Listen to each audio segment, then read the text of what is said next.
इस्लामाबाद जड़ा है पूरी दुनिया की तवज्जो का मरकज़ बनया होया है।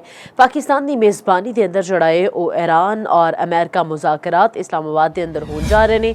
अमेरिका की नुमाइंदगी जी अमरीकी नायब सदर जी वेंस कर रहे हैं। स्टीव विटकॉफ ते ट्रंप के दामाद जड़े ने जिरड कुशरन करनगे। ईरानी टीम की सरबराही जी है स्पीकर बाकर ते ईरानी वज़ीर खारजा अब्बास आरागची करनगे। शाहिद सकलैन साडे नाल मौजूद ने। शाहिद सकलैन साहब नाल गल करांगे। शाहिद साहब आपां गल कर रहे सी कि मुज़ाकरात अगर ਹੁੰਦੇ ਨੇ ਤੇ ਖਾਰਜਾ ਪਾਲਿਸੀ ਵੀ ਸਾਡੇ ਤੇ ਹੋ ਜਾਏਗੀ, ਸਾਡੇ ਜਿਹੜੇ ਬਾਕੀ ਮਾਮਲਾਤ ਨੇ ਉਹ ਵੀ ਬਿਹਤਰ ਹੋ ਜਾਣਗੇ, ਫਾਇਦਾ ਜਿਹੜਾ ਹੈ ਉਹ ਸਾਨੂੰ ਹੋਏਗਾ। ਇਫ ਅਗਰ ਮੁਜ਼ਾਕਰਾਤ ਨੇ ਅੱਲਾ ਨਾ ਕਰੇ ਕਾਮਯਾਬ ਨਹੀਂ ਹੁੰਦੇ ਤੇ ਪਾਕਿਸਤਾਨ ਨੂੰ ਨੁਕਸਾਨ ਦਾ ਸਾਹਮਣਾ ਕਰਨਾ ਪਏਗਾ ਔਰ ਕਿਹੜਾ ਨੁਕਸਾਨ ਹੋਏਗਾ ਜਿਹਦਾ ਸਾਹਮਣਾ ਕਰਨਾ ਪਏਗਾ? देखो ये बहुत ही मेरा ख्याल से जो एक्सट्रीम पोजीशन लेके तुसी गल कर रहे हो।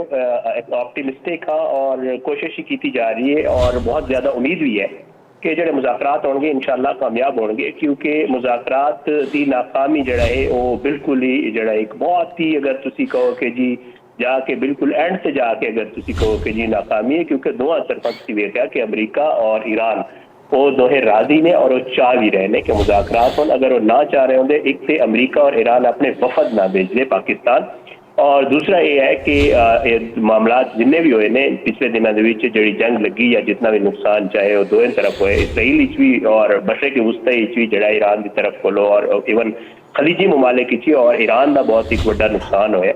ते अगर मुज़ाकरात वास्ते ना आना होंदा तो ये बिल्कुल राजी भी ना होंदे। राजी होए ने और बाकायदा तौर से जड़ा है पाकिस्तान के थ्रू दोवां ममालिक में जड़ा है वो कुछ नुकात शेयर किए गए सन और उन्होंने नुकात नूं दोवां ममालिक ने यह समझा कि वो काबिल अमल ने और उन्होंने उत्ते गलबात की जा सकती है। इस वास्ते ये दोवें वफूद जड़ा पाकिस्तान आ रहे हैं और पाकिस्तान जड़ा इस वक्त इन्हों के मुज़ाकरात करा रहे हैं। और ज़ाहिर गल है जो गलबात होंदी तो गलबात एक दिन तय नहीं होती। कुछ गलबात कुछ पॉइंट्स से यकीनी तौर पर जो इतफाक हो जाएगा, कुछ पॉइंट ये होंगे जिन्होंने उत्ते दोबारा भी कोई एक सैशन हो सकता है, पाकिस्तान हो सकता है, किसी और जगह से हो सकता है।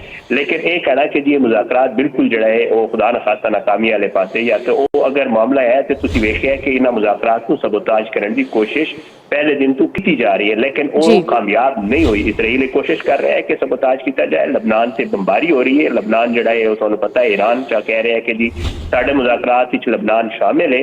इसराइल कह रहा है कि जी जी जंग बंदी सी उहदे विच लबनान शामिल नहीं सी। मतलब है कि इसराइल चाह रहे हैं कि मुज़ाकरात नाकाम हो, लेकिन अमरीका और ईरान की एक कोशिश है कि किसी सूरत भी जड़ा है मुज़ाकरात कामयाब हो जाए, क्योंकि दोवें जड़ा ये चाह रहे हैं कि मामले नूं किसी पासे लाया जाए, क्योंकि इस मामले नाल ना सिर्फ ईरान अमरीका का नुकसान हो रहा सी, इहदे विच पूरी दुनिया का माशी नुकसान हो रहा सी। अबराए हुर्मुज़ बांधे जितों पूरी दुनिया का तेल जाता है और अज भी दी खबर तुसीं वेखी होएगी कि यूरोपियन ममालिक कुछ ये हो जाए ने जिथे जेट फ्यूल खत्म होने के नज़दीक पहुंच गया। हुण जितना ही तुसीं वेखिया कि फजाई सफर है उहदे विच कमी आ गई। उसके अलावा मुख्तलिफ ममालिक के जड़े जरूरियात ने आयल दे वो पूरे नहीं हो रहे और लग ये रहा है कि अगर अपना हुर्मुज़ काफ़ी अरसे तक बंद रही तो बहुत सारे यो ममालिक होंगे जिसे बहुत बड़ा जड़ा है खतरा है कि तेल की कमी पैदा हो जाएगी। और उत्थे अगर तेल की कमी पैदा हो जाएगी तो तेल ना सब कुछ जुड़े है, इकतसादी मामला जुड़े होंगे ने, कारोबार जुड़े होंगे ने, बहुत सारे मामला जुड़े होंगे ने। तो मैनू नहीं लग रहा, हर कोई ये चाह रहा है, पूरी दुनिया ये चाह रही है कि जो मामला है किसी एक पासे लगे।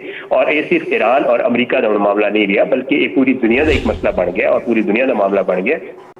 तुसीं वेखिया कि अज पाकिस्तान नूं जिस दिन तो मुज़ाकरात वाली गल हुई मुसलसल पाकिस्तान को कॉल्स आ रहे हैं, एप्रीशिएट किया जा रहा है, पाकिस्तान का शुक्रिया अदा किया जा रहा है यूरोपियन कंट्रीज की तरफ कोल, गल्फ स्टेट्स की तरफ कोल। और ईवन अज भी तुसीं वेखिया कि सवेर के टाइम वज़ीर-ए-आज़म पाकिस्तान नूं कई ममालिक तो कॉल्स आए ने और उन्होंने शुक्रिया भी अदा किया और मुबारकबाद दी है कि तुसीं पूरी दुनिया अमन लई एक बेहतरीन किरदार अदा किया तुहाडी सियासी ते अस्करी क़यादत ने।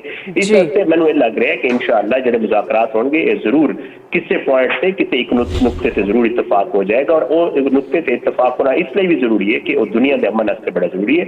और जड़ा है उम्मीद है इंशाअल्लाह कि ये मुज़ाकरात नतीजा खेज होंगे और इन्हां मुज़ाकरात कुछ न कुछ यो जिहा रस्ता जरूर दरमियानी निकलेगा जिहदे विच जड़ा है वो दुनिया लई बेहतरी होगी, पाकिस्तान लई बेहतरी होगी, ईरान अमरीका लई बेहतरी होगी और इंशाअल्लाह अमन कायम होगा। इंशाअल्लाह जी अमन कायम होगा। सकलैन साहब तुसी की कहना चाहोगे कि आपां की कह सकते हैं कि पाकिस्तान एक दफा फिर तो आलमी सफारतकारी के अंदर अपना मस्बत किरदार अदा कर रहा है? बिल्कुल ये कोई शक नहीं। मेरा ख्याल से जड़ा को नजर आ रहा है वाजे और पाकिस्तान ने एक दफा फिर ये चीज साबित कर दी है कि दूजी वारी एक दफ़ा पहले भी होया सी दुनिया तारीफ जानती है कि अमरीका और चीन के दरमियान एक मामला पाकिस्तान उस वक्त खड़ा होया सी और पाकिस्तान ने वो मामला जो है वो स्टार्ट आउट कर दिता सी। मैं 70 की गल कर रहा जी और जी हुण भी ये है कि इंशाअल्लाह इस दफ़ा भी एक वड्डी ताकत सुपर पावर जी है अमरीका और ईरान के दरमियान जो एक कई सालों तो मसला चलता आ रहा है और एक दूजे के आमने सामने सन। तुसीं वेख्या कि माजी करीब विच पाकिस्तान के कुछ साल सऊदी अरब और ईरान के दरमियान मामलात और तल्लुकात बहुत बेहतर होए। उन्होंने आपस विच जितने तुसीं जंग के दौरान ही वेख्या कि ईरान ने जड़े अमरीकी अड्डियां दे उत्ते हमला कीता सी सऊदी अरब के अंदर मौजूद जड़े सन उहदे उत्ते सऊदी अरब ने जवाब नहीं दिता सी और पाकिस्तान के कहण दे उत्ते बड़ी रेजिलियंस और बड़े सबर का जड़ा सऊदी अरब ने मुजाहरा किया। इसका मतलब है कि सऊदी अरब भी चाह रहा सी कि वो ईरान नाल अपने ताल्लुकात अपने जो ताल्लुकात कायम रखे।